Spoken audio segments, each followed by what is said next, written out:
গত বছরের ৫ই আগস্ট রাজধানীর চানখারপুল এলাকায় ছাত্র জনতার জমায়েত ঠেকাতে যে পুলিশরা বল প্রয়োগ করছিলেন তাদের মধ্যে অনেকেই হিন্দি ভাষায় কথা বলেছিলেন বলে দাবি করেছেন শহীদ আহমেদ নামের এক ব্যক্তি। আজ বুধবার আন্তর্জাতিক অপরাধ ট্রাইব্যুনালে দেয়া সাক্ষ্যে এই দাবি করেছেন তিনি। জুলাই আগস্ট আন্দোলনে রাজধানীর চানখারপুলে ৬ জনকে হত্যার ঘটনায় মানবতাবিরোধী অপরাধের মামলায় ৫ নম্বর সাক্ষী হিসেবে জবানবন্দি দেন শহীদ। তিনি শহীদ মোহাম্মদ ইয়াকুবের চাচা। আজ শহীদ আহমেদের জবানবন্দি রেকর্ড করেন আন্তর্জাতিক অপরাধ ট্রাইব্যুনাল ১-এর চেয়ারম্যান বিচারপতি মোহাম্মদ গোলাম মর্তুজা মজুমদারের নেতৃত্বাধীন ৩ সদস্যের বিচারিক প্যানেল। জবানবন্দিতে শহীদ আহমেদ বলেন, ২০২৪ সালের ৫ই আগস্ট বেলা ১১টার দিকে আমি, আমার ভাতিজা ইয়াকুব, আমার ছেলে সালমান, এলাকার রাসেল, সুমন, সোহেল সহ আরও অনেকে গণভবনের উদ্দেশ্যে রওনা দিই। 11:30টায় চানখারপুল এলাকায় পৌঁছালে দেখে হাজার হাজার লোক চারদিক থেকে জড়ো হচ্ছিলেন।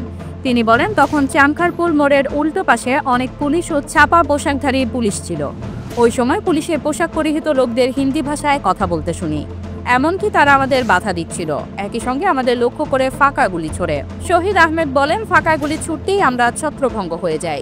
আবার আমরা সামনে যাওয়ার চেষ্টা করি। তখন আমাদের লক্ষ্য করে সরাসরি গুলি চালায় পুলিশ। এতে আমার পাশের একজনের পায়ে গুলি লাগে। তাকে আমি সরাচ্ছিলাম। ঠিক তখনই একজন বলে ওঠেন, আপনার ভাতিজা ইয়াকুবের গায়ে গুলি লেগেছে। আমি ওই ছেলেকে আরেকজনের কাছে রেখে ভাতিজার কাছে যাই। পরে আরও দুজন সহ ভাতিজাকে অটোরিকশায় করে মিটফোর্ড হাসপাতালে নিয়ে যাই। তিনি বলেন, হাসপাতালে নিলে চিকিৎসকরা বলেন ইয়াকুব মারা গেছে।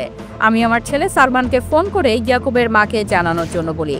তাকেও হাসপাতালে আসতে বলা হয়।